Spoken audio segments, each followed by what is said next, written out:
let's continue then talking about Chapter 10, where we left off the other day. We were discussing a number of types of defects that are typically found in software that your job is to detect when you're doing testing.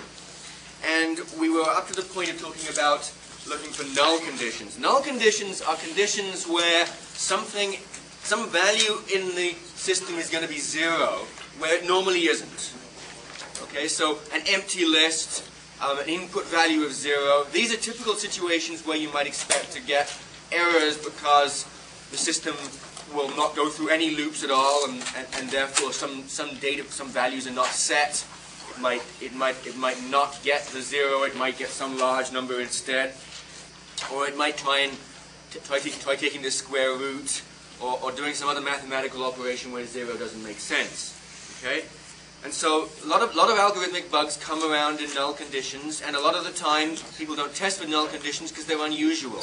You may expect there will always be, for example, employees in a department, right? And so the tester never thinks to test for a department with 0 employees, but occasionally it can happen for various reasons in the process of reorganization, or in a new department added, or everybody resigned all of a sudden for some strange reason and they haven't yet filled the staff position. That kind of thing can happen. And so not testing for null conditions can cause interesting bugs and crashes. The only real testing strategy is to, well, first of all, if you apply equivalence class testing and you think of 0 as being a boundary of a valid equivalence class, then you'll get it that way. But in general, brainstorm. Get together with your other testers and think, what are the possible null conditions that we ought to test for? And go test for them. A similar situation to null conditions is with Singleton conditions. Singleton conditions are conditions where you have one, not many. Okay? Or perhaps 1, not 0. Okay? Situations where you don't expect to only have 1, you expect to have more than 1, but you only have 1. And again, you can have similar kinds of defects occurring in these situations. For example, if you try and take the standard deviation of a set of values and you only have one value, you'll get a mathematical error occurring, just like you would get a mathematical error occurring if you had 0 values. Okay? So 1 can also be one of these odd values, a little bit strange. And then you have the opposite, non-singleton conditions, the conditions where you have more than one value, more than one item in a list, a number higher than 1, where it almost always is 1. And so the tester forgets to test for that occasional case where there is more than 1. And again, you run into strange bugs. So again, the testing strategy is to brainstorm for these cases. Again, the purpose of all these points is to raise your awareness about strange things that ought to be tested for that sometimes people forget. OffByOne errors are a classic kind of error. We talked about several ways which they could be reached earlier on, particularly not looping through a loop the correct number of times, 1 too many times, 1 too few times. There are many other circumstances where OffByOne errors occur. In ordinary programs, even today, I still occasionally see OffByOne errors in graphics. It's a very common situation where you notice there's a line of pixels missing, or things are just shifted just a little teeny-weeny bit because they did a calculation, said we're going to put it on the screen here, and they added their calculation resulted in adding 1 instead of 0, or basically calculations being off by 1. Now in graphics it's not always a bad idea, it doesn't make much difference quite often if the thing is shifted by 1 pixel, but it can make a big difference in certain kinds of situations, especially in situations where these OffByOne errors add up over time. So for example, if you accidentally gave every employee in your organization an extra $1, and you had 10,000 employees, and you did this every payday for several years, that would cost you a lot of money.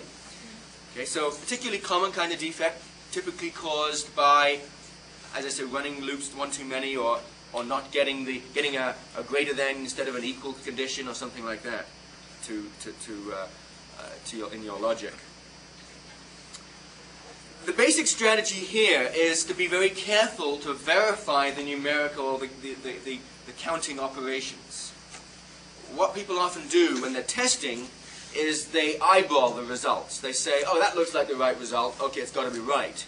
But what you really need to do is you need to do the calculation on a calculator, or have a separate program calculate the calculation, which hopefully is not going to have the same bug in it, and double check to make sure all your calculations really are coming out to what your program says they are. Okay? So here is a typical example of an off by one. This is a classic bug in the C style of programming where you have starting points at 0, initializing I to 1. Anybody who knows anything about C and Java and C++ won't do this after the very first few programs because they get habituated to starting at 0. But it is quite common for people to initialize some value, some variable to 1, say, you know, the minimum number or starting point, and then to say I equals that starting variable and forget that in fact it was initiated to 1 instead of 0. And also you can have problems at the other end by using less than instead of less than or equal to, things like that.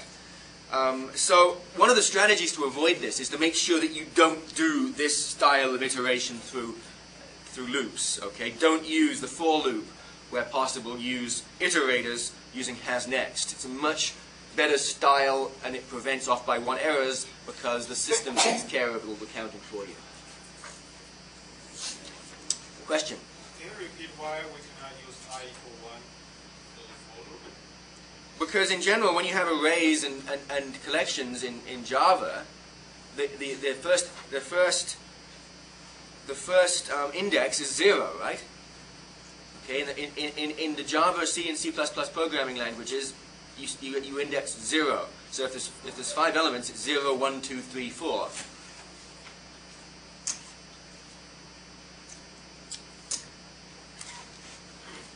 Operator precedence errors. These are classic situations again where you see multiplication being done first before addition, which is what you would expect, but maybe that wasn't what the algorithm called for. And so inappropriate use of parenthesization would be a classical kind of thing. And some of these bugs are very obscure and rarely show up. So for example, if, as in this slide, it says that you're doing a calculation, and again, all these calculations would come from the requirements, so you can check them in the requirements. The result of some calculation ought to be x times y plus z. Okay? And maybe it should have been x times brackets y plus z. The bug was that the parentheses were left out. Okay, well, that would show up in many circumstances by completely wrong calculations. But what if z was normally 0? If z was normally 0 almost all the time, this bug wouldn't show up until those occasional circumstances where z is not 0. Okay? So one of those obscure kinds of things that would just disappear normally and would show up very, very rarely, and people would say, why the devil didn't we notice that before? Well, it's because sometimes one bug can hide another, okay? Or one rare circumstance can hide a bug. So you have to be very careful when you have requirements that give specific formulae to look to analyze the formulae mathematically and say, are there circumstances where this would give particular types of results and might give rise to particular kinds of bugs? And then we have the use of inappropriate standard algorithms. We've encouraged you to reuse code throughout this course. So you're going to reuse standard algorithms for sorting and for searching. You almost never code a sort. You will have learned how to code a sort in a data structures course, but in actual fact, in practice, you'll be very rarely put in the position where you have to do that yourself. You reuse the code from somewhere else. The question then is that are you doing the correct reuse? Are you reusing a sort or a search that is appropriate for these circumstances? And if you don't, you can end up with bugs in your system that are unexpected. And the idea is that to be a good software engineer, you have to have a good understanding of the underlying mathematical theory behind algorithms, which most software engineers will take a course of. Computer engineers might lack some of that, because they have to do all the mathematics for hardware. But certainly for software engineers, you very much need to get into understanding issues to do with algorithm analysis. And that will lead you to understand when to use the right algorithm and when an algorithm is clearly wrong. There are a few circumstances we can look at. For example, inefficient sorting is a classic thing. Okay, everybody knows that there are certain very bad sorts that were one time taught. A bubble sort is the classic bad example. In fact, when I was first taught how to sort, I was taught a bubble sort. Nowadays, anybody who teaches sorting first by teaching bubble sort should be shot. And clearly there are much better ways of doing sorting which are much more efficient, and programmers should realize that is the case. Inefficient searches are another similar classic category of things which you should avoid.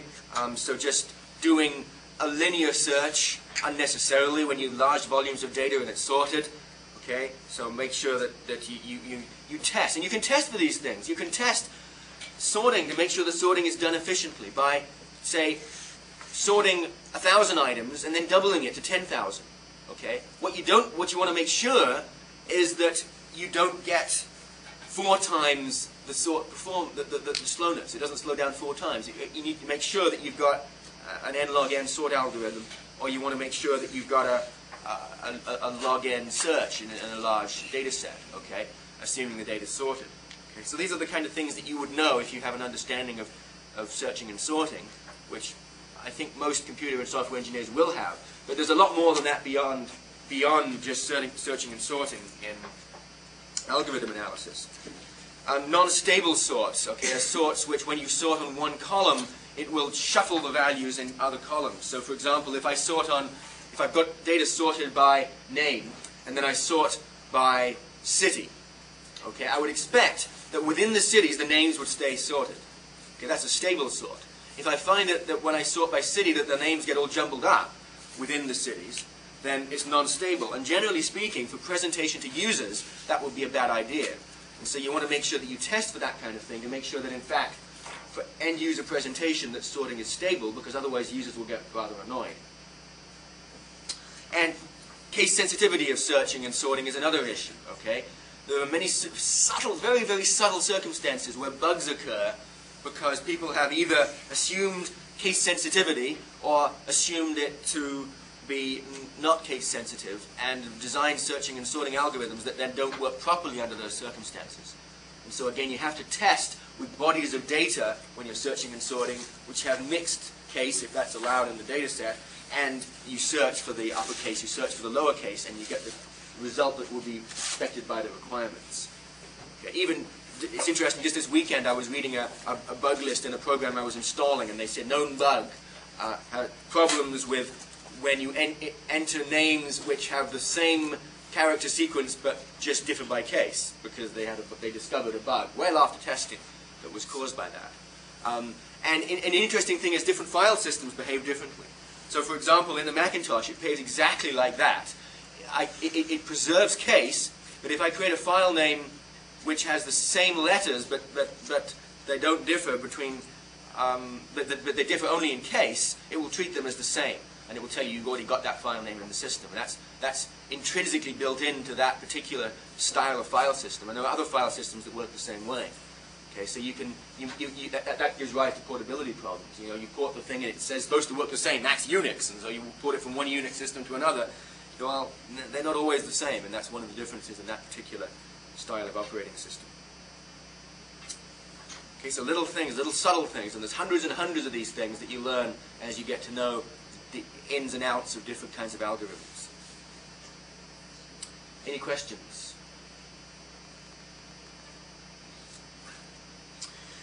So we've talked about algorithms in general. There's also some things that you have to test for that are specific to numeric algorithms. Numeric algorithms are algorithms that are basically working with floating point data and are calculating results that have to have a certain precision.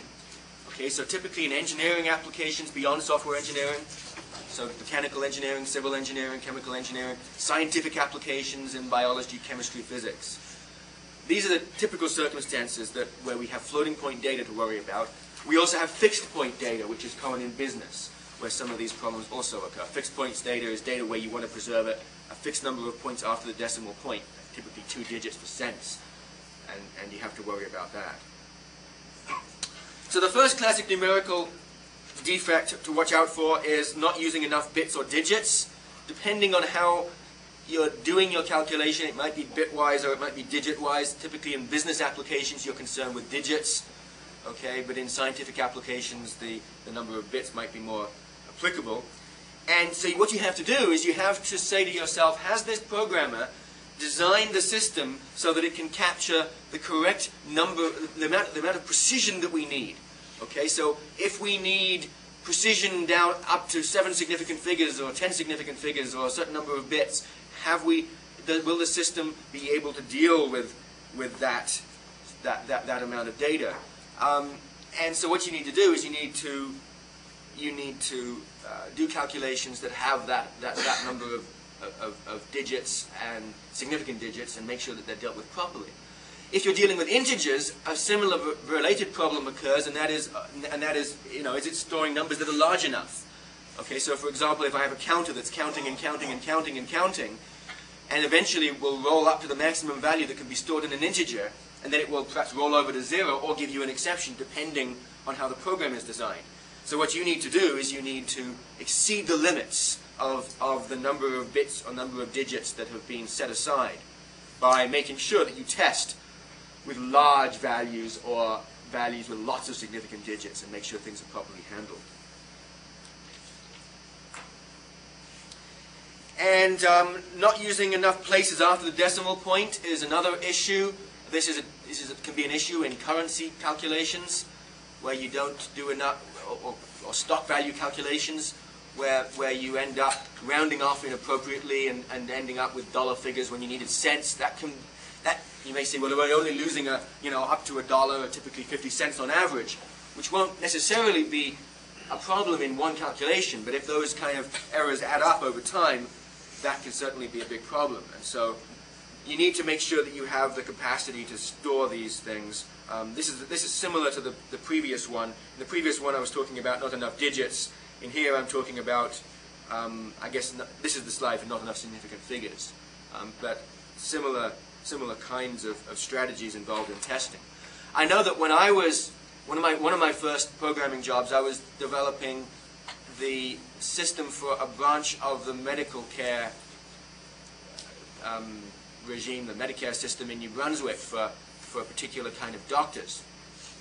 And basically it was a billing system, an early billing system for a particular medical specialty. And so I was working for the government, and we were going to be getting data coming in from these doctors, and one of the fields was the total amount of money that had been paid to a doctor in a year.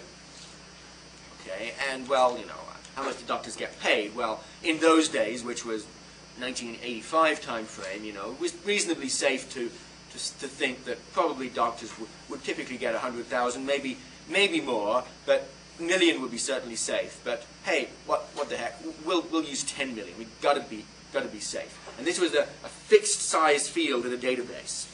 Okay, so we had the maximum number of digits we could store would allow for 999,000 $9,999,999.99. Okay, so that was supposed to be the maximum salary. No doctor's going to be paid more than 10 million, right? That's got to be safe. Well, there's two problems there. One is, what if there was a massive inflation in Canada? Well, we hope that won't happen. And if it's going to affect all computer systems if we do have those kinds of things. You don't want to be in the Italian lira system where where people were getting paid regularly $1 million a week. That would be a problem, but that's probably unlikely. The more insidious problem occurred when we actually put this system into production.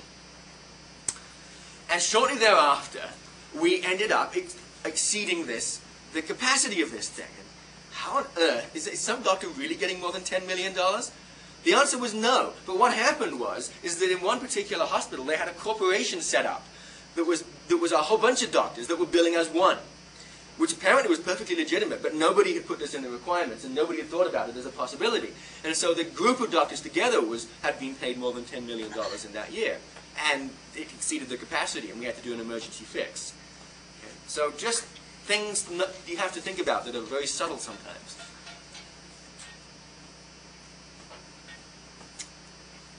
Ordering operations poorly so errors build up. Okay? The notion here is that if you're not careful when you're doing certain kinds of mathematical operations, you end up gradually adding and adding and adding errors, so those errors become more visible. And I mentioned this notion of losing a few cents in every calculation. Well, gradually those errors will build up. you can design your computations to minimize this kind of thing. The classic example of ordering operations poorly so errors build up occurs when subtracting. If I have floating point numbers and I subtract a very small number, let's say 1, from a very large floating point number, let's say 10 to the 20th, which could happen in physics, okay? Or let's even 10 to the 14th, okay? Some number that could be reasonable in certain kinds of calculations. Or I subtract 0.007 from 10 to the 9th, okay? Depending on the precision available in your floating point system, it may well be that subtraction results in no difference to the number you're subtracting from, okay? Take an arbitrary example. Subtract 1 from 10 to the 40th. The answer is 10 to the 40th, because it can't store 10 to the 40th minus 1. It doesn't have enough precision to store that value. Okay. Now, if you have a calculation that is repeatedly then subtracting small numbers from a large number, those small numbers won't be subtracted accurately. They might not be subtracted at all, or they might be only a small, limited amount of their precision might be subtracted from the large number. So over time, you're going to get errors building up. In the worst case, you expect to be subtracting gradually over time until you get down to 0, but the large number never budges. It sticks at that large value and never moves, because you think you're subtracting, but the result is equal to the original. And it goes on forever. Okay. And so what the strategy there is, instead of subtracting from the large number, the solution is to add the small numbers, and when you've finished adding all the small numbers, then you subtract the total from the large number. Okay? So that is a classic technique that is taught in any numerical computational course. Okay? And this is a typical kind of course that you might want to consider taking if you're doing scientific or engineering computations. They also teach about how to do calculus and things like that with numerical values. But that's the classical kind of error that you have to watch out for, and you have to test for that by testing large numbers and small numbers combined in any kind of scientific system, making sure that they work properly and that you don't get errors unexpectedly. There's an example of that in the book, okay, of that kind of style of problematic calculation. Another classical numeric defect is assumptions that floating point values are exactly equal to some other value. Okay, so the classic test is if something equals 3.14, okay? You know, testing to see if something's equal to pi. Well, you know, you don't do that, because how many digits does pi have? It has an infinite number of digits. And how many digits will your calculation result in? Certainly not that infinite number of digits. And so there's an arbitrary guess as to how many digits, you know, the value you have is as opposed to the value that you're comparing. Okay? Another situation is you have a floating point value and you want to stop calculations when it reaches 10. So you say, if x equals 10, then get out of the loop or something like that. Well, the point is that x might be 9.99999. Never equals 10. Okay? That's a typical kind of thing that happens with floating point values. They don't actually exactly equal what you expect them to. And so the answer is when you're doing comparisons with floating point values, you always use less than or equal to, greater than or equal to. You never use an equal sign exactly, because you'll end up with situations where you don't get the floating point value exactly equal to what you expect it to be. It's off by some small epsilon. Okay? And so standard boundary testing should detect this type of defect, where you have your equivalence class and you say we're going to test at the bottom range and the top range and make sure that we test the value plus epsilon, the value minus epsilon, where epsilon is the smallest possible change in value that you could possibly enter into your system. Any questions? Okay, so here is a circumstance where I've demonstrated that. Here I'm doing a loop on doubles. I don't know why I would want to do this looping on doubles, but perhaps inside my calculation somewhere I'm using d, the value, in a floating point computation. And so I'm looping using floating point values to prevent the internal conversion. I don't think you should loop on floating point values. You should loop on integers. But if somebody did loop on a floating point, and then you end up with this d not equal to 10, and I'm incrementing by 2, this might work in some programming language. But you should never ever rely on this calculation working adequately and stopping at 10. Okay? Because even though a well-designed programming language will correctly add 2, 4, 6, 8, 10, hit the 10 and stop, some subtle variations in programming languages or operating systems, especially if written in the C language, which isn't quite as standard as Java, will not necessarily stop at 10. You'll have 9.99999 or 10.00001. Rounded off, you don't maybe not even see it when you display the result, but it is not exactly 10, and so it will then go on forever. So you should do something like this, or d less than or equal to 10. But you should certainly avoid comparisons to exact values. Okay, so that brings us to the end of the second general category of defects we need to test for. The next category is defects in timing and coordination. If you remember, I mentioned that one of the main categories of functional requirements is timing and coordination requirements. These are requirements for systems where things have to happen at precise times or in precise sequences, and therefore there are whole classes of defects where things go wrong. And there are a number of styles of defects that everybody should know about when you're dealing with any kind of system that involves any kind of concurrency and any kind of timing. The classic one is the deadlock. Deadlocks can occur in everyday life. So on the slide 30 here, we have this picture of gridlock in traffic, okay, in a New York style system where you have cars heading in. First I'm showing it on 2 lanes, okay, so I've got here I've got a car driving in on the left and cutting across the traffic, but it's getting blocked by traffic coming the other way, and further down the line I've got other traffic cutting across going this way, and it's holding up these guys from moving out, and they're all holding each other up. The one that people are most familiar with is the four-way gridlock, where I have traffic coming on in each lane, blocking some other path of traffic, and so eventually nobody can go anywhere. Somebody has to back up. And this can really happen in really busy cities. And they try and design traffic light systems to prevent this from happening and so on, but it can really happen from time to time. Especially if you have construction or something. And here's an example of that. Imagine that we've got some bunch of construction workers get into a city and all of a sudden put up "can't go this way" sign because they're about to do construction down those streets. And you've got some cars driving around these blocks, and each time they get to an intersection, then they realize, well, they can't go one way because it's a one-way street, and they can't go that way because it's construction here all of a sudden. And so they've got to turn. In this case, they're turning right. Sorry, turning left. And they get to the next one, they've got to turn left as well. And you know, eventually they realize there's no way out of this loop. They've got to keep going round and round and round and round and round. Now this is actually not called deadlock, this is called live lock. So deadlock is the situation where all the traffic grinds to a dead halt and can't go anywhere. Live lock is where some traffic can keep moving, but it can't go where it wants to go. It just keeps getting stuck in a loop and can't actually move. So in the first case, the CPU is not executing, it's sitting in wait states, waiting for input typically. And in the live lock case, the CPU is churning away at high speed, and you think you're in an infinite loop, but you're not. You're not actually in an infinite loop in the classic sense of going around a while loop over and over again.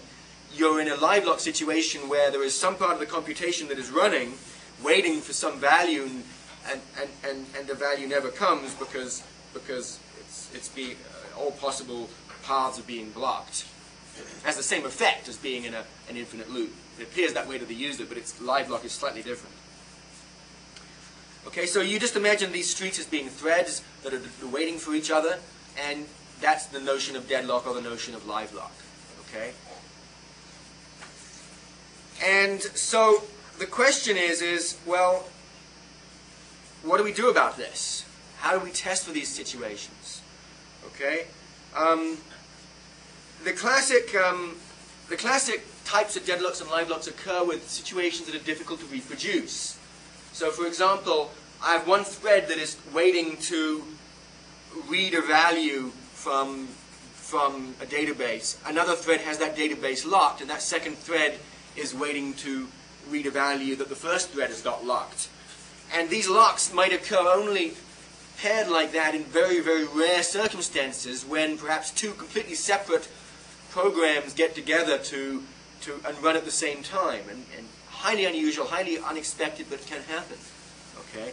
And therefore it's very hard to anticipate these and hard to reproduce because the timing may have to be exquisitely precise. These things may happen, 1 in 10,000 cases by random chance. And so you try to reproduce it, you've got to be accurate to the millisecond maybe to get that deadlock occurring.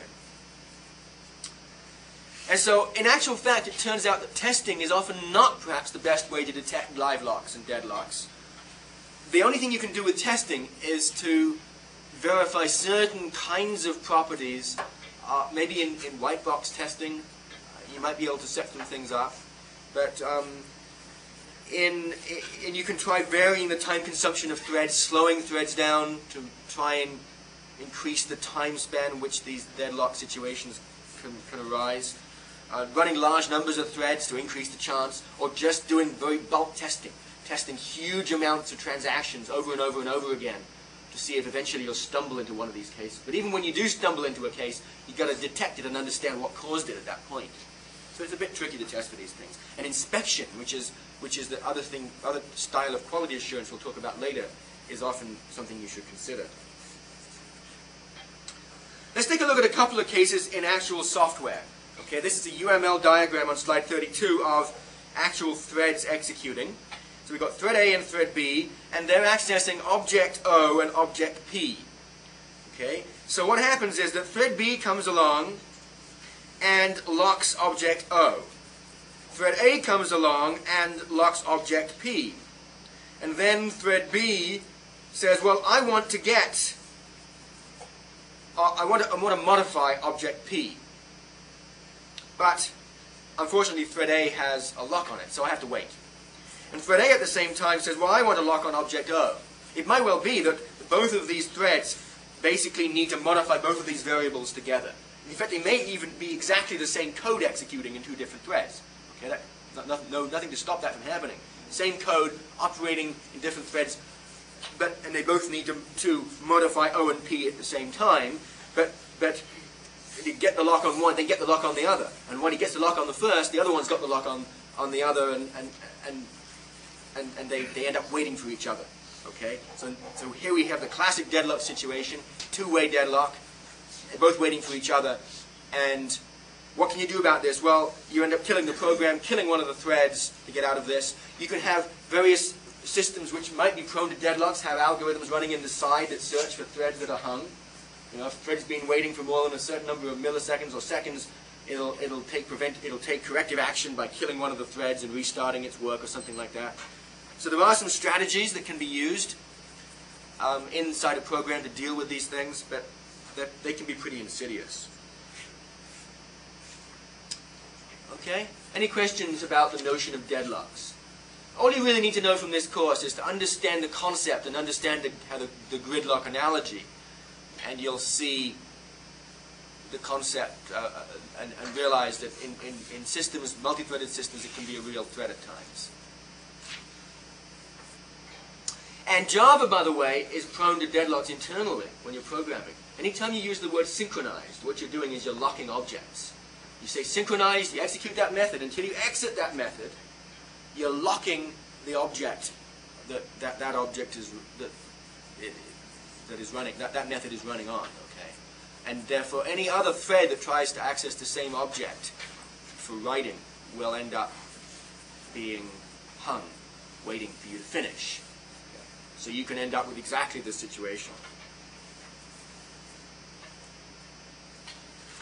The second major classical style of timing defects are called critical races. Okay? So in general, a race condition is a condition where you have some calculations going and going and going and going, and it ends at some point. Okay? So imagine a race. A thread starts executing and ends up finishing at some point in time. Another thread started at the same point in time, executes and executes and executes, and depending on the calculations it does on that particular run, it may end up winning the race. It may get there first or may get there behind the first thread. Okay, so that's fine. Okay, two threads end up ending at different times. Not a big deal. The problem is when this race can become what's called critical, when it really matters which one ends first. And it's critical that the first one finish the race first, because otherwise you get bad results. You get invalid calculations being done. So that's the notion of critical race. And a critical race can occur and can give rise to bugs when you design the program with the expectation that that first thread will always finish first, but doesn't sometimes. And the doesn't sometimes is the bug, or the failure in this case. The defect is the expectation that one thread will win, and the failure is when it doesn't and some invalid calculation results. Okay, so how do you test for this? Well, you test for this again by doing things, by playing with the program, by trying deliberately to slow down threads and speed up other threads. Slowing down threads could be done, for example, by giving them larger volumes of input than they would normally expect. Trying to force them to do bigger calculations, just to see what would happen. You might end up getting a deadlock, you might end up getting a critical race and invalid results coming out. So see if you can overload the system in strange kind of ways. But inspection is still a better way of detecting these things. Okay, so here's an example of where a critical race could cause bad results. Imagine that the normal circumstance is I have thread A that executes, finishes, and sets a data value. Thread B executes and normally takes a longer time and eventually gets down to the point where it will get that data that was set by thread A. Fine. So the data is set, and then B gets the data and does its final calculations. That's the way the programmer designed it.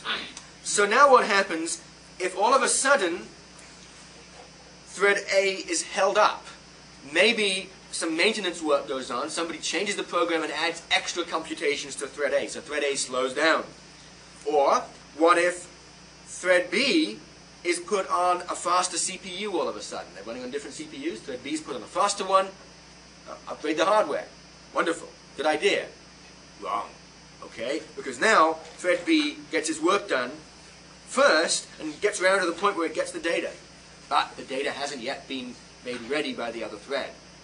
And so now what we have is we have thread B getting invalid data that's garbage or from a previous run, assuming it's valid and doing its work, giving incorrect results of some kind. Okay, and then finally, thread A finishes its work, sets the value, and that value is never used because the consumer of that data has already done its work incorrectly. Okay, so this is a classical situation of a critical race where now thread A is losing the race, thread B is winning when you expected it to be the other way around. Okay? Now there are strategies when you learn how to do real-time programming, and there is a course in real-time programming in the computer engineering program, and software engineers will learn some of these issues in their telecom and other software courses. You'll learn about strategies for designing real-time systems to prevent these kind of circumstances. Okay, any questions? Right now, I'm teaching it in the context of testing because it's testing where you have to typically first become conscious of these things. You'll often end up testing a wide variety of software and detecting these kinds of problems well before you end up getting deep into the design issues. But sometimes you might end up designing these types of systems first before you start testing. There are strategies that prevent critical races, and these strategies often use locking mechanisms. Okay, so I will, in the previous slide, I will avoid accidentally getting a value before I set it by having thread A lock the value, lock the data, and so that if thread B by happenstance gets to try and access the data, it finds it's locked and waits until thread A unlocks the data. Okay, that's a strategy that you can use to prevent critical races. The problem is that this can give rise to what? If I start locking things, it can give rise to deadlocks. Okay, so sometimes the cure for a critical race gives you a deadlock situation instead. So you have to be careful in the use of these things.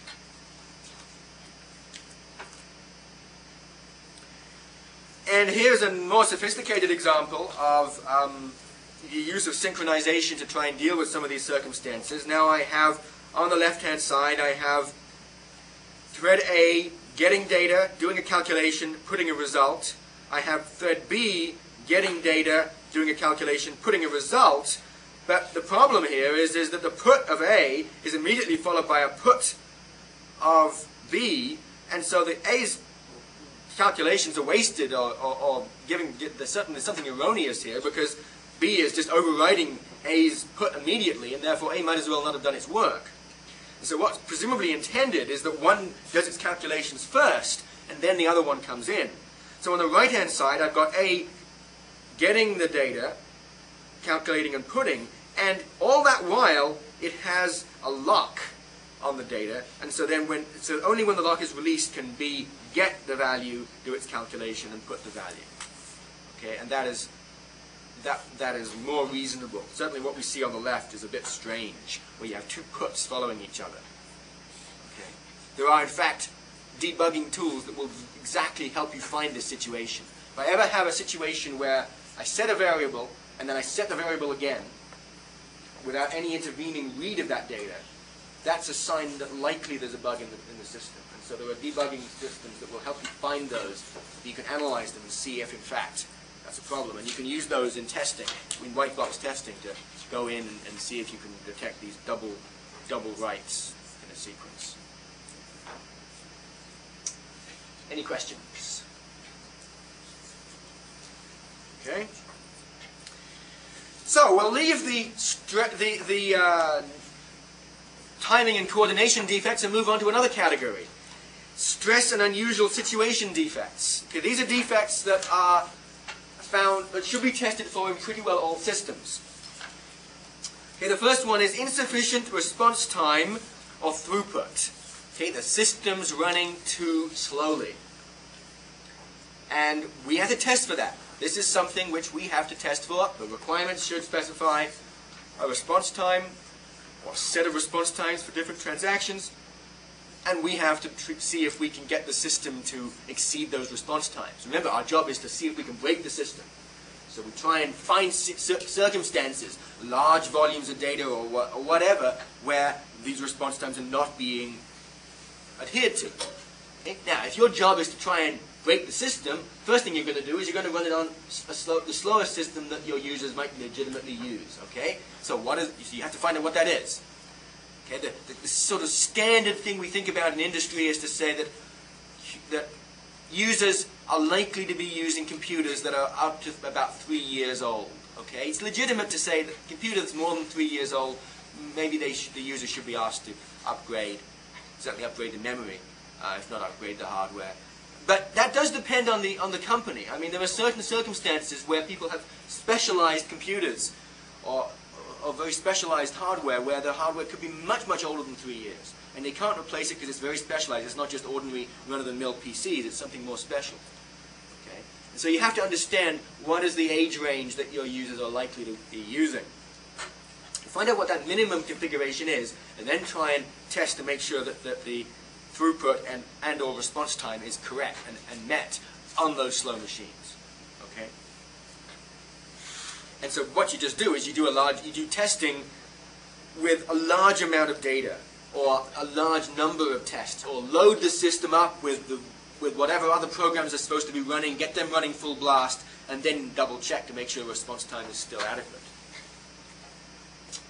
Okay? This is a typical style of test. A lot of these stress and unusual situations tests are things which are often omitted by testers, but they can be very important. Okay? These days, we have to think about network transmission as well. So if you're testing a website, you've got to test this website in a variety of circumstances. The classic thing to do is you test it in-house. You get the website up, you bring up your web browser and you start testing. Well, you've got a local area network connecting to the damn website, so that's not a problem, right? You're going to see this brilliant response time. Okay, so you think, well, I'm going to be a bit smarter than that. I'll go home and connect to my Rogers cable modem and see if it's good there. And it seems to be fine, so that's great. Well, what if your website is targeted to the general population? Well, I better go and get on a modem. And so I get on a modem, 56K modem that's running at, say, 30K or something, and test it there. Certainly you should do that if you're designing a website that's designed to be used by the whole population, because, you know, considerable percentage of people in Western countries have high speed, but there are still plenty of people in rural areas who cannot get it, and there are plenty of people who don't have it for one reason or another. And if you're designing a system that's supposed to be used worldwide, the larger market share in the world and the fastest growing market is in ordinary modems. Okay, it's growing much faster than high speed because of third world countries, coming online, and they don't have high speed at all. Okay, but that's not enough. Here's another situation. One thing you've got to realize is that if you have an ISP that is on one part of the internet, and you are expecting users to use it from all over the internet on different ISPs, some ISPs have very lousy connections between them that have a lot of routers connecting, and there's a lot of latency and a lot of delays from particular sites to other particular sites. So you need to go and you need to log on to people who have connections to a wide variety of ISPs in a wide variety of places to make sure that in actual fact your application is performing adequately. There's a number of quite well-known websites that I've run into that will not work properly on a local high-speed connection, merely because they have too much latency, too much delay in connecting to some other ISP somewhere else, where the website is. And these other websites sometimes give up.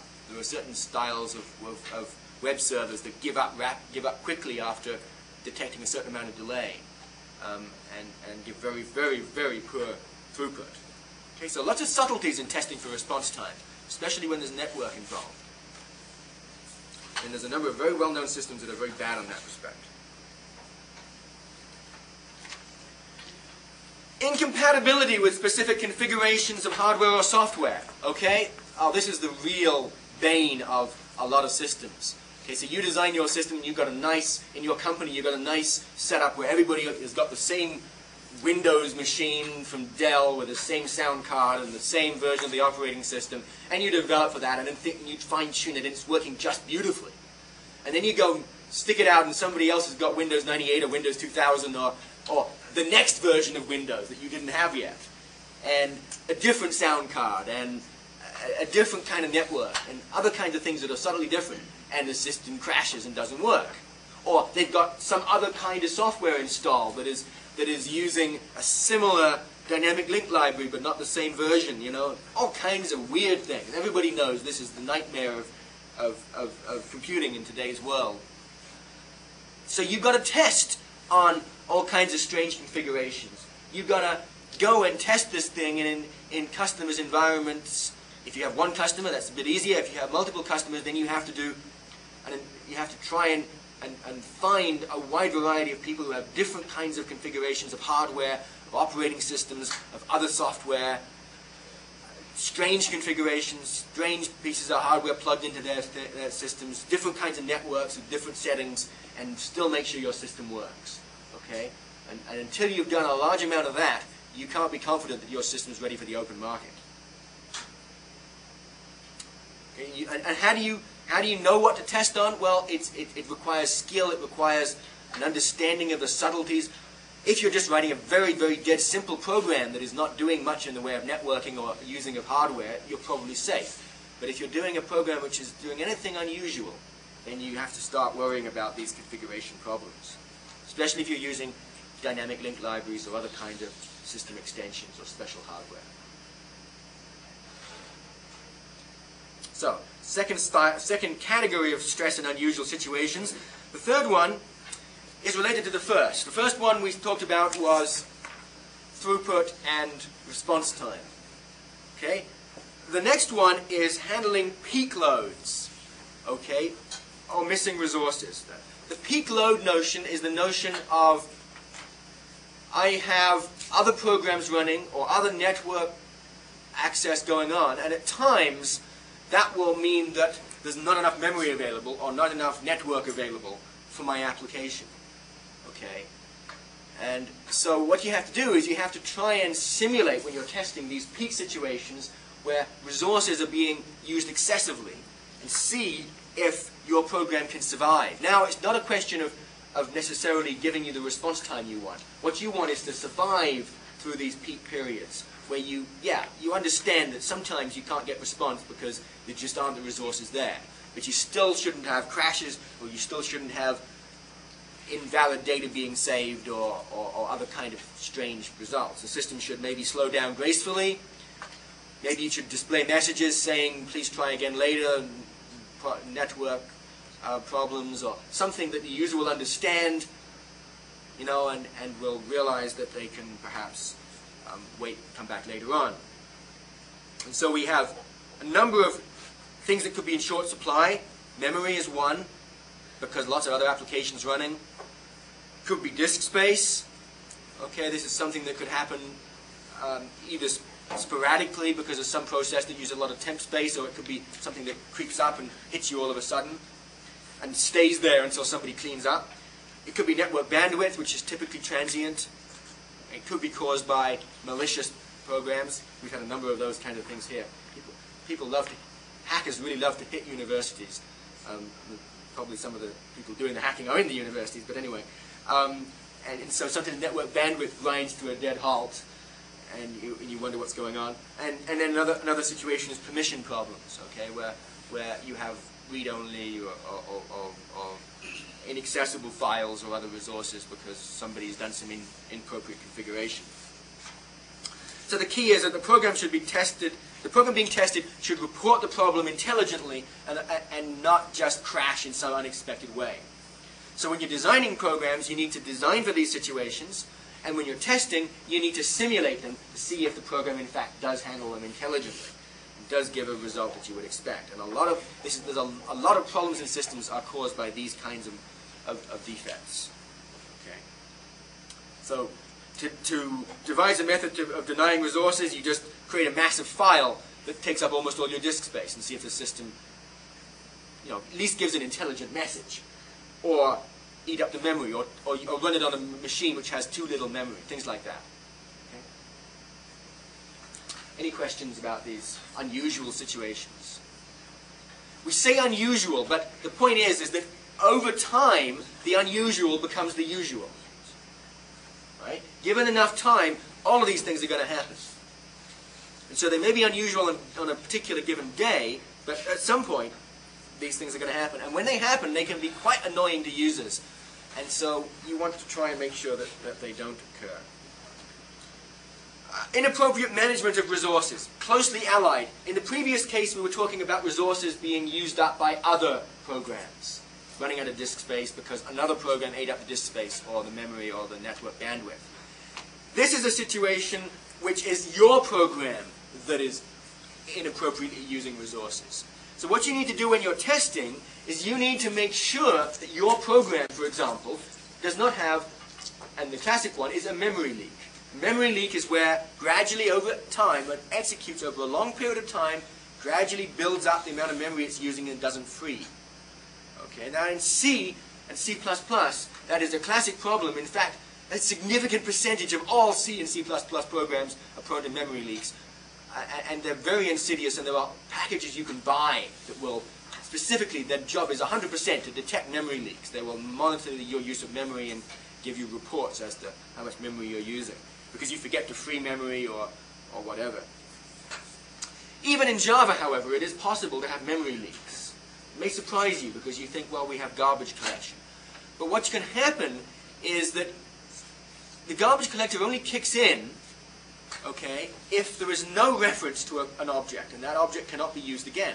But what if you put an object in an array or something, or in a collection, and you keep adding objects to this collection and forget to take them off the collection? Well, the garbage collector is going to say, well, that's a perfectly valid object. It's in this collection. We know about this collection. We're using elements in this collection. We just might not be using some of the ones that are theoretically garbage.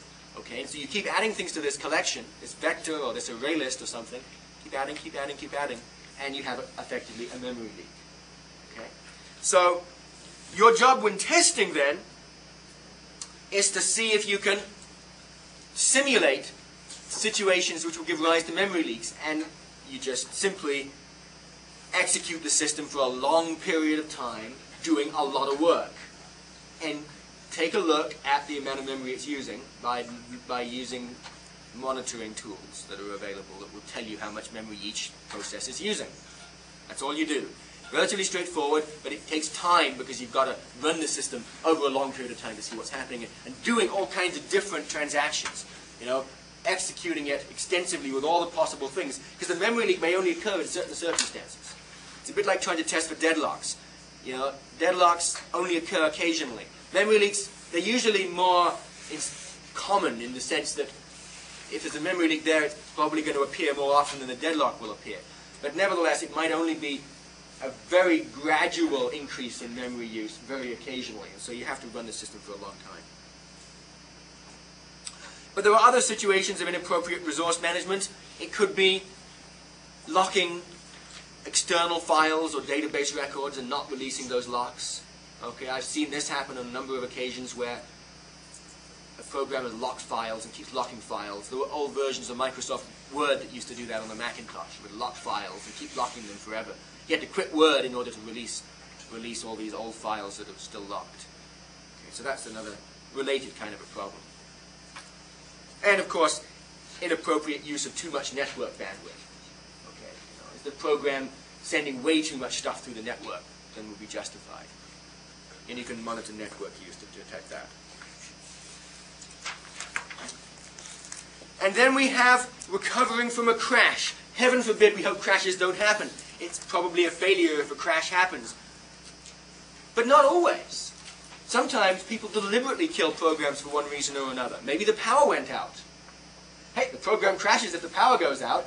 So if the system's in the middle of executing and then is cancelled for whatever reason, whether it be a crash caused by the program having a failure or some other kind of situation, power failure, it's still a circumstance where you don't want to get corruption of your data. You want to be able to immediately start the program up again once the power is restored and have everything intact, your files intact, okay? And any other kind of data structures, databases, and so on. You don't want to leave them in an unstable state. And if they are in an unstable state, your startup process should detect that and make corrections, okay? Maybe back out things that were half done. Very important that happens. So what you do to test for this is you crash your program deliberately. You can turn the power off if you want, although that tends to cause problems with operating systems. So you find other ways. You use the task manager to kill programs. You kill them, and then you start it up again and run it and do some stuff. And then while it's doing something, while it's writing a file or accessing a database, you kill it. And then you start it up again. And you do this several times. And you analyze the resulting data and the resulting activity to make sure that in actual fact there's no corruption in the data and it's actually still behaving correctly.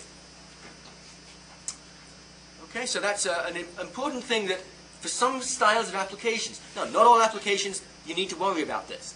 With any application that is writing to a database, you do need to worry about it. Any application that is writing files that are then going to be read and processed subsequently, you do have to worry about it. You have to worry about things that are half done.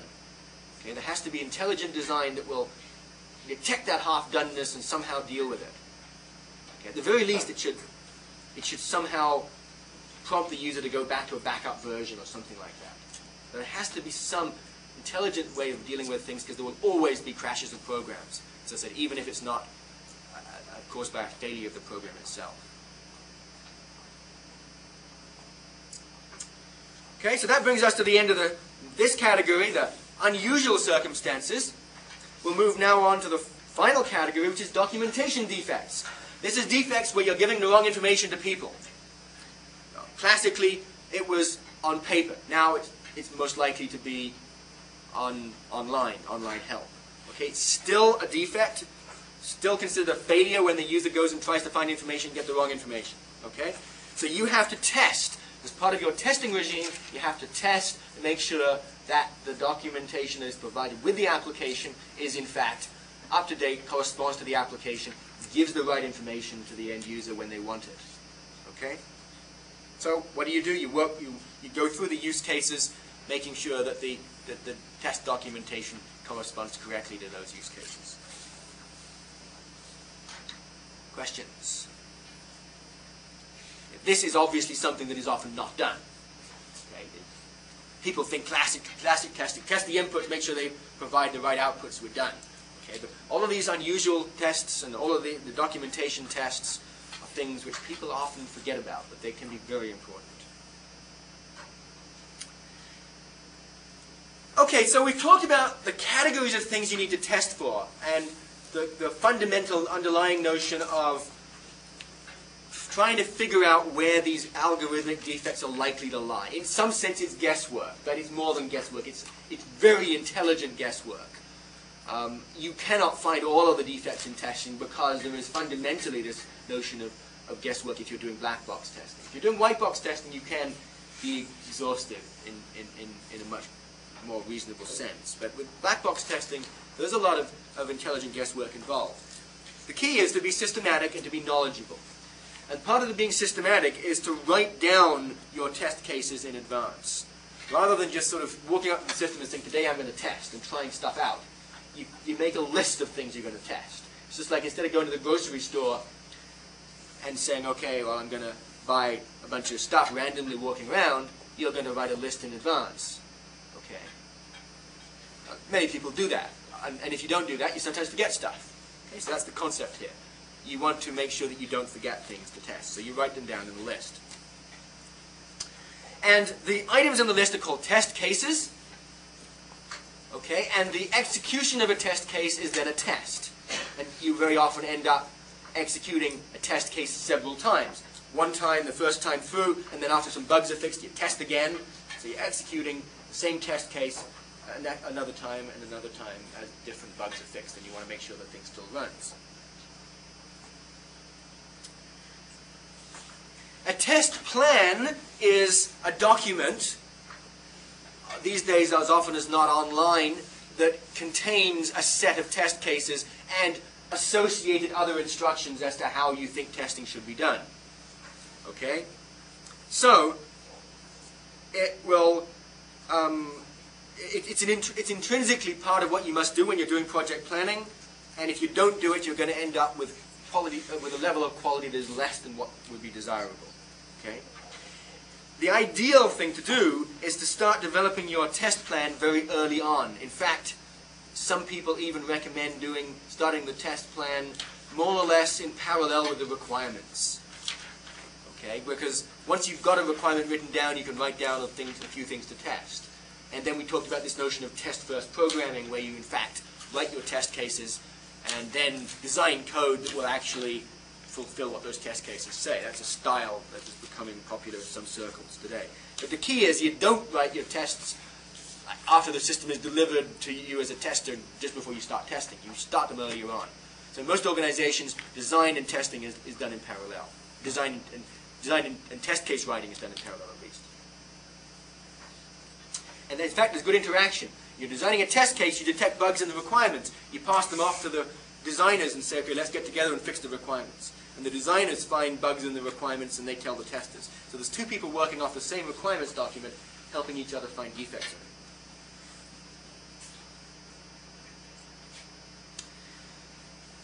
So here is then one of my styles, one of my lists of things that you should find in any, in this case, a test case document. Okay? And these are the things that you want to record as in each of these list items, like each of these shopping list items. The first one is the name of the thing, some kind of identification. So what is it we're going to be testing that the tester can recognize? Typically you give it a number and you give it a few words to remind you what the test represents. Okay? You also need to somehow indicate what module is being tested in there as well. You have a sequence of instructions that say, do this, do this, do this. So enter this value, click on this, and press this button. Okay? And then the expected result, what the system should display, or what the numeric value of the output should be. And finally, occasionally, you need to say, okay, once you've done this testing, you've got the system into a strange situation, clean up, and reinitialize so that the system is back to its original state. One of the things that you need to do for each test case is to designate how important it is. Generally speaking, when you're testing, what you do first is you run your most important test cases. The test cases that test the high-level function. Can you log on to the system? Can you enter the very basic information? Can you log off? Okay? And then you have another level of test cases that are testing some things in detail. Testing the detailed values of inputs, doing your equivalence class and boundary testing of each input. So that's the level 2 test cases. And then you might have some level 3 test cases that are testing for things which are cosmetic, less important, somewhat more trivial things that we can put the system into production if these things failed, but if there's too many of them, the user would think the system's a little bit clumsy and a little bit weak and not as high quality. Okay? So we normally have these 3 levels of test cases, and you have to figure out what level each one should be in. Okay. So usually a few level 1s, a lot of level 2s, and a varying number of level 3s. Other organizations will use different styles of numbering. Sometimes just 2 levels, sometimes 4. But you need to prioritize, because you can't choose what work you'll do. If I went to the grocery store and I only had 5 minutes to shop, I would have in my mind, okay, well, I desperately need eggs, milk, and bread. You know, I can survive without, you know, the strange things, you know, the caviar and the strawberries and the ice cream, you know. But I really do need the bread and the milk and the cereal, you know. So they're the level 1s, and the level 2s are the other things that if you had more time, you deal with them.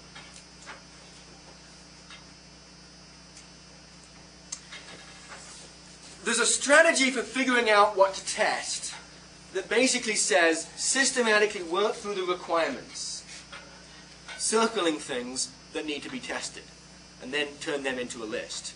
And this is called enumerating the attributes of software.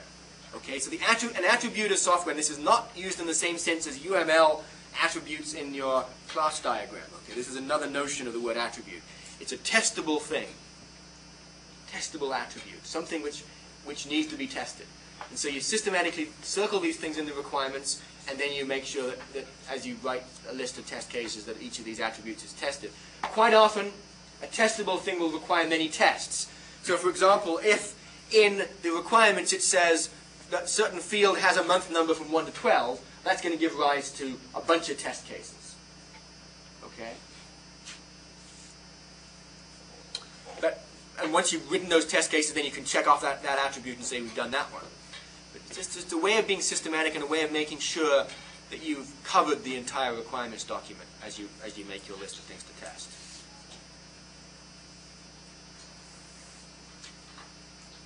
Okay, now once you've got your list, how are you going to do it? Okay, so if I have a large number of things to buy at the grocery store and the hardware store and the automotive store and a whole bunch of other stores, am I going to go out one day and say, I'm going to buy all these things today? Okay, and then load them all into my vehicle and get back home and make sure everything's okay? Or am I going to make sure I haven't run out of money in my bank account?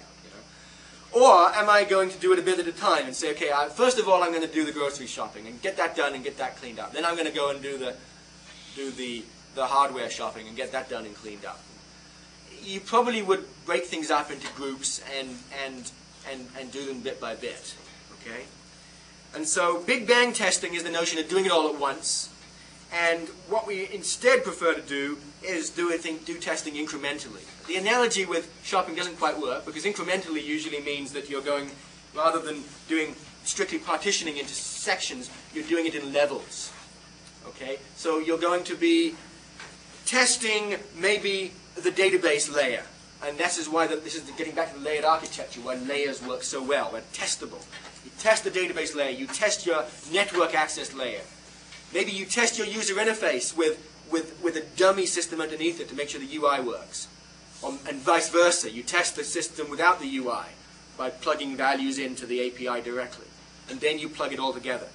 Okay? So this is called incremental testing, where instead of testing the entire system at once, you test pieces of it. And gradually putting the whole thing together. And it can be done horizontally or vertically. Horizontally means you're testing different subsystems. Vertically means you're testing layers and adding, as you add layers on, either top down, bottom up, or in the middle, towards the middle. Okay? The key is that big bang testing, testing the entire system all at once, tends to miss things. Because you're just testing a system which has got so much stuff inside it. If you tested but just particular pieces, you're going to find bugs rapidly in networking or rapidly in database that would only very occasionally show up but with input that comes in through the user interface, but will show up immediately if you're testing each individual subsystem. And also, if I'm doing big bang testing and I get the wrong result, hey, what is it that caused that bad result? Is it a database problem? Is it a network communication problem? Is it a problem in my computations in my functional layer? Or is it the user interface displaying it wrong? I don't know. Okay? And so it's a lot of more work to dig up the bug. So incremental testing is the style that's preferred. And integration testing is incremental testing where you gradually integrate more and more stuff until you've finally got the whole system. So as with design, we can do it top down and bottom up. Top down, it says we're going to start by working with the user interface. Get the user interface working with dummy stuff below. Then we're going to add the functional layer with dummy database and dummy network. And then we're going to add the networking in and make it fully networked and with a real live database.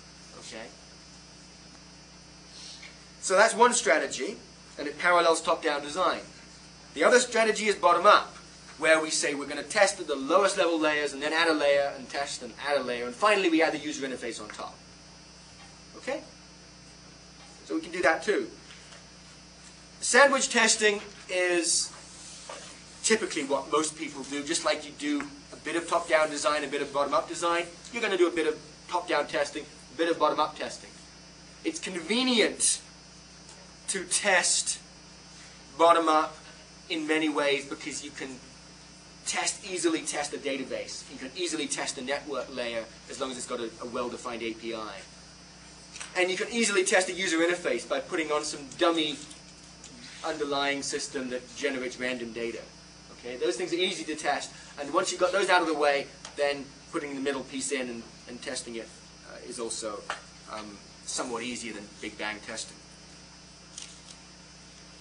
Okay? We've got this notion of stubs and drivers in testing. You need to know the terminology. A stub is a piece of code that is providing lower level functionality in a dummy way. So it's providing dummy data for your higher level layers to use.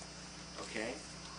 A driver is the other way around in testing. A driver is where you have a dummy higher level layer that is driving the lower level layer.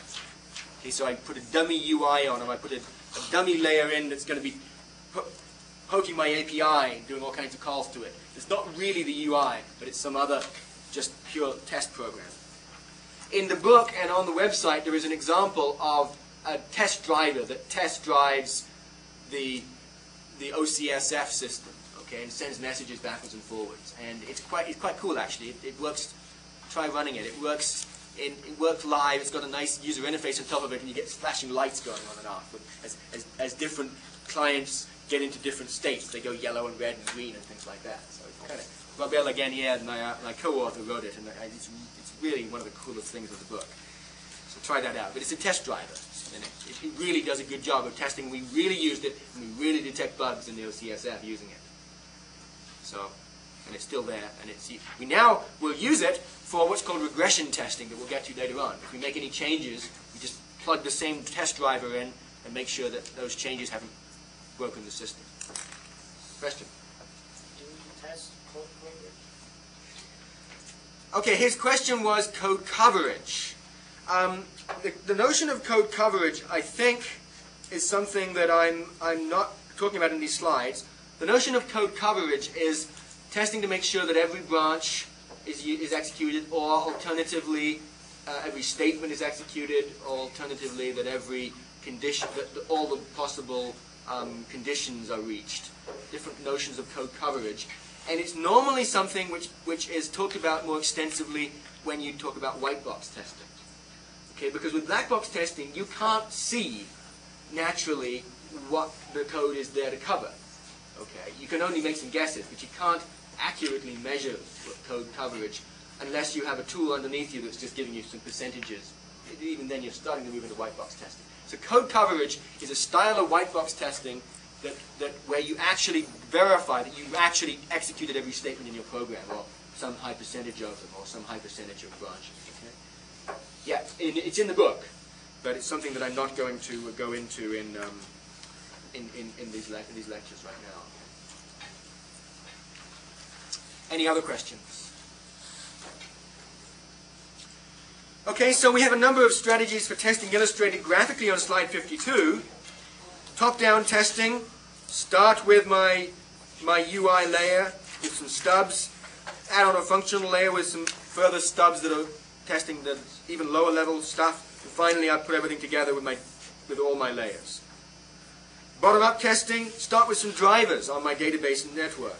Add some more drivers, simulate in the UI, and then put it all together. Sandwich testing. Several different strategies, but one might be test the UI layer with some stubs, test my database and network with my drivers, and then put it all together. Okay? So that kind of sums up those concepts. So now, what happens if a failure occurs? Okay, what if things go wrong? Well, we have to have some systematic way of managing these failures. We have to have a failure tracking system, often called a problem tracking system, problem reporting system. This needs to be set up for our testers to use, and typically will then also be used by end users to report problems as well in many circumstances. And you need to have a change management protocol where you screen each reported problem, give it a priority, how bad of a problem is this, somewhat based on the level of failure, but also it could be the frequency with which this failure will typically occur and the devastation it causes, if any. Okay? And you fix some of the failures, others you can't. So you fix some of the defects, others you can't because you don't have time. So you put them on a release notes when you release the software. I'm sure you've all seen that. Install software and it says known bugs.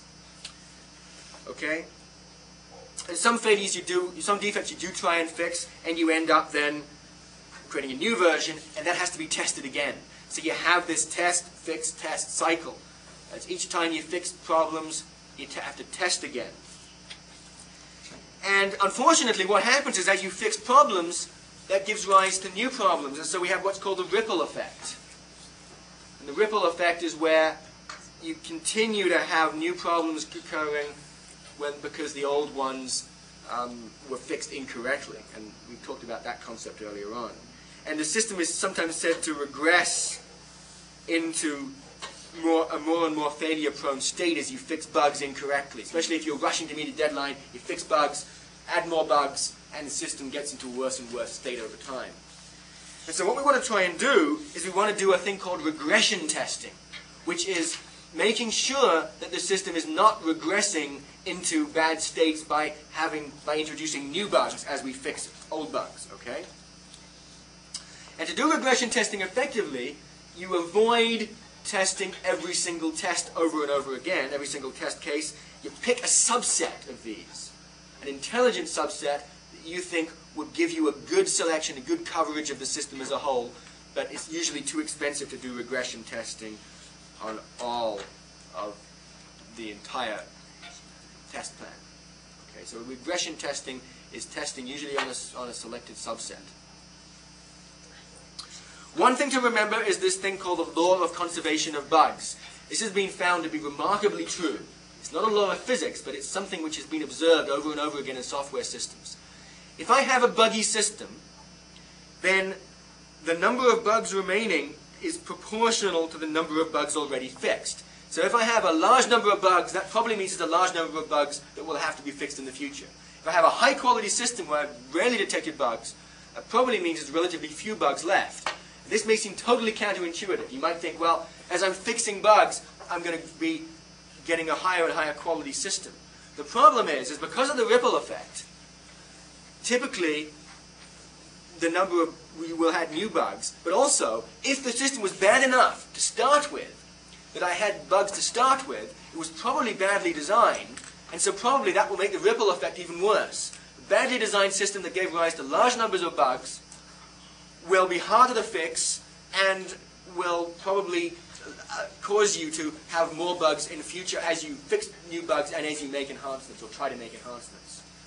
Okay? And so the law of conservation of bugs, we try and combat it by effective regression testing, but we also have to realize that if we've got a really lousy system that we may have to redesign it or redesign parts of it. Okay? Okay, the final thing I want to talk about today, just very quickly, I know we're almost out of time, is when do you stop testing? Okay? You don't stop testing when the worst thing to do is to say, okay, we'll test for 10 days and stop, because then you might not have finished your test plan. Okay? And an equally bad thing to do is to say, we're going to stop testing when we have got to a point where we haven't, we think we don't have any more bugs or whatever, okay? The basic rule is that you have to stop testing at a reasonable point. You can't exhaustively test forever, and you shouldn't stop testing prematurely. And what they suggest is that you, first of all your level 1 test cases pass. Secondly, you've got predefined high percentages of level 2 and lower percentages of level 3 test cases all pass. So say 95% of your level 2s and 75% of your level 3s. And that it seems that the system has been stable for a while. As you keep testing for a few releases, it's reasonably stable, okay? And at that point, you might legitimately say we can stop testing. You're not going to test too much, and you're not going to test too little. Okay? So we've basically got to the end of the testing section. Next lecture, we'll talk about inspections briefly, and then survey the final chapter, chapter 11, and that will bring us to the end of the course.